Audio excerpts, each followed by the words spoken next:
Casaritos con uco. We're also going to be talking about an important tool that they used when farming, and that is called a koa. It's basically a stick that would be used to make the holes to put in the seeds. So I'm going to show you how that works, and it's actually really simple.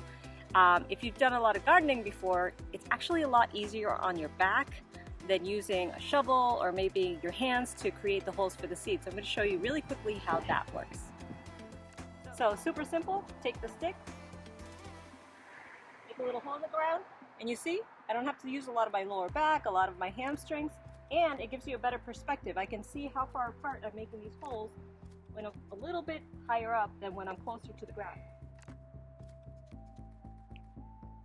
So that's how simple it is. So use a koa next time you need to do some gardening. It'll save you a lot of back work. We'll continue our episodes on Casaritos con uco as we continue planting, and you're going to be learning a lot of new Taíno words.